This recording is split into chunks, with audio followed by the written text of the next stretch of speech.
আপনারা কেউই জানেন না যে আমেরিকায় মেডিকেলের জন্য $800 বিলিয়ন কারচুপি হয়, এটা জানেন? আমি আমাদের মন্ত্রী সামন্ত বাবুকে বলেছি যে আপনি যদি হাসপাতালে ইন্সপেকশন করতে যান কিংবা কোনো ফার্মেসিতে পুরনো ঔষধ আছে, আল্লাহর ওয়াস্তে এই মিডিয়া নিয়ে যাবেন। সামন্ত বাবু আমাকে বলেছেন যে আপনাকে ওয়াদা দিলাম, আমি যখন কোনো হাসপাতালে যাব আমি কোনো মিডিয়া নিয়ে যাব না। 100% কপার কন্ডেন্সারে তৈরি ভিশন ফ্রিজ, তাই গুণে মানে অটুট থাকে বছরের পর বছর। ভালো মন্দ সব দেশে আছে। আমাদের দেশে যখন কোনো সরকারি কর্মচারী কি মন্ত্রী প্রতিমন্ত্রী এরা কোনো হাসপাতাল দেখতে যান, তখন গোটা করে লোকজন নিয়ে যান, একটা মিডিয়া ব্লিচ। তার ফলে হয় কি, আমাদের হাসপাতাল ডাক্তার এই সব নিয়ে একটা নেতিবাচক মনোভাব আসে। আমার সৌভাগ্য যে আমি 38 বছর বিদেশে ছিলাম, কিন্তু তখন হাসপাতাল তো সে যেতে হয়নি। কিন্তু দেশে আসার পরে আমার একটা ইমার্জেন্সি হয় অটোয়াতে। তো অটোয়াতে খুব দাম হসপিটালের। আমার মেয়ে বলল, আব্বু তোমাকে স্টেবিলাইজ করে নিউ ইয়র্কে পাঠায় তো, তাহলে উইল টেক কেয়ার। তারা তাই করলো, স্টেবিলাইজ করে। সেটা একটা আপনার কিডনি স্টোন। তো সেইখানে new jersey university medical university আমাকে নিয়ে গেল। যে হাসপাতালে নিয়ে গেল, সেইখানে যিনি অপারেশন করলেন তিনার বাড়ি শ্রীমঙ্গল, বাংলাদেশ। অপারেশন করার আগে এই কার্ডিওলজির পারমিশন নিতে হয়, আর তিনার বাড়ি সিলেটে। আর এইখানে মেডিসিন যিনি হেড সেই হসপিটালের, ওনার জন্ম হয়েছে আমার বড় বোনের হাতে। 3 জন নাম করা ডাক্তার, আর যিনি ইউরোলজিস্ট, আমেরিকার 10 জনের মধ্যে একজন শ্রেষ্ঠ ইউরোলজিস্ট। পরে জানলাম আমার বাংলাদেশের ছেলেরাই এই মেডিকেল থেকে পাশ করেই they have earn a great name. আমাদের ডাক্তার, আমি সাধারণত বঙ্গবন্ধু মেডিকেলে যাই, I am very happy with my doctors. তবে আমি চেক করার জন্য এবং বিভিন্ন রকম প্রচারণায় আমি গেলাম সিঙ্গাপুরে। সেইখানে ডাক্তার ঢাকায় যা বলছে একই জিনিস বলল। আমি গেলাম সেদিন, পরশু ফিরেছি চেন্নাই থেকে। সেখানেও গিয়েছিলাম আমার জন্যে না, বউয়ের জন্যে, কিন্তু যাওয়ার সুযোগে চেক আপ করা হলো। ওখানে যা বলেছে ঢাকার ডাক্তার তাই বলেছে। কোনো আমাদের ডাক্তারদের কোয়ালিটি ভালো, কিন্তু আমরা মিডিয়ার মধ্যে মিডিয়া ব্লিচ করে আমাদের দেশের এই মেডিকেলটাকে ধ্বংস করার চেষ্টা করছি। প্রত্যেক জায়গায় সম্প্রতি জন পত্রিকায় পরপর 3টি মৃত্যুর কাহিনী আসলো, অ্যানেস্থেসিয়া দিতে গিয়ে মারা গেছে। ডাক্তার কিন্তু একটা ভালো নাম করা ইউনিভার্সিটির ডাক্তার, প্রাইভেট হসপিটালের কাজ করার সময় নজরদারি ঠিক মতো করেন নাই, তাই দুর্ঘটনা ঘটেছে। এগুলো বিদেশেও হয়। বিদেশে হলে ওই হসপিটাল পেনাল্টি দেয়, ফাইন দেয়, কিন্তু কেউ জানে, ওই লোকই জানে, অন্য কেউ জানেন। আমাদের এখানে এটা এত ফলাও করে বলা হয়, তার ফলে আমাদের দেশের জনগণ মনে করে আমাদের হাসপাতালগুলো বোধহয় খুব খারাপ।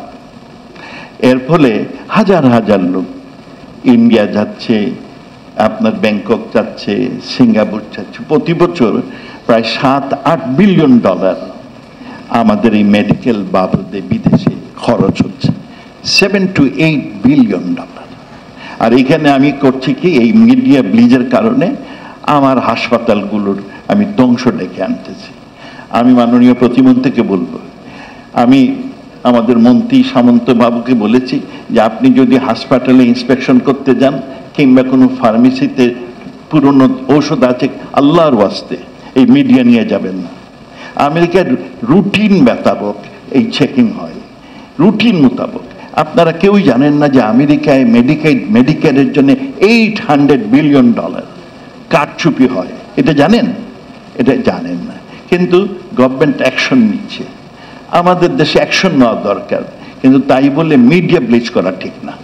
তাতে এতে মানুষের মনে আমাদের হাসপাতাল সম্পর্কে বাজে ধারণা হয়। তো এইটা একটা আমার অনুরোধ থাকবে।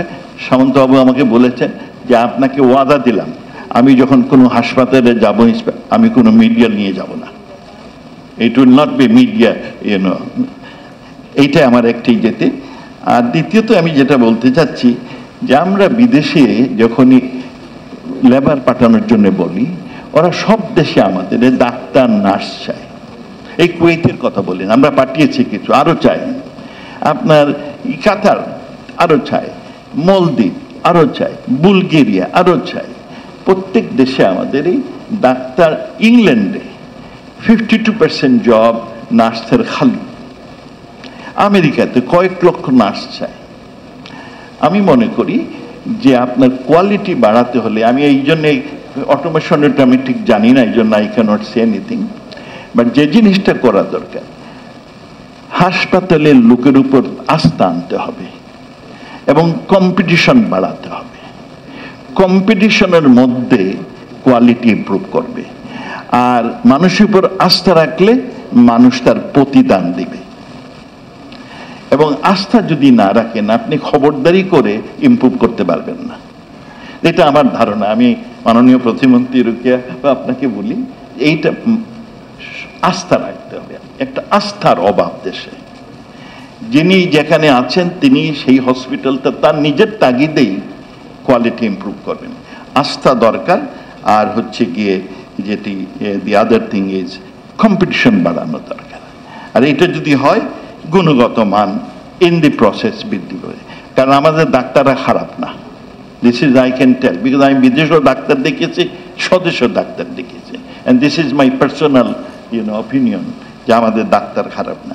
আমেরিকাতে ডাক্তারের কোয়ালিটি মেনটেন করার জন্য আমেরিকান মেডিকেল অ্যাসোসিয়েশন নির্ধারণ, কোন বছরে কতজন ডাক্তার হবে তারা ঠিক করে। আপনি পরীক্ষায় কত পাস টাস করলেন, ইট ইজ সেকেন্ডারি। কোন বছরে কতজন ডাক্তার তাদের দরকার সেই জন্যই তারা লোকে। কোন বছরে আপনি মনে করেন পেলেন 92 পরীক্ষাতে, কিন্তু আপনার 92 পেয়ে আপনি হয়তো কি পেয়ে ডাক্তারি পেয়ে, আর আপনি 96 পেলেন আরেক পরের বছর, তখন কিন্তু কমায় ফেলেছে ডাক্তার 96 পেয়ে আপনি বাদ।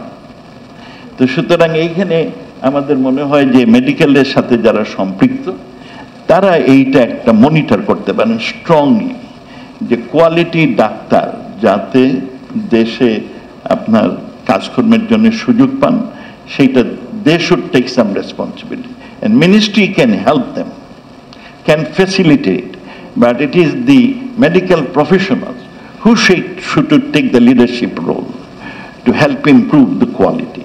আর সরকার যেটা চাইবে যে মানুষের উপর কনফিডেন্স বাড়ানো আর এই কম্পিটিশন বাড়ানো, এগুলো হলে পরে আমার ধারণা আমার কোয়ালিটি বাড়বে। অসংখ্য ধন্যবাদ। জয় বাংলা, জয় বঙ্গবন্ধু।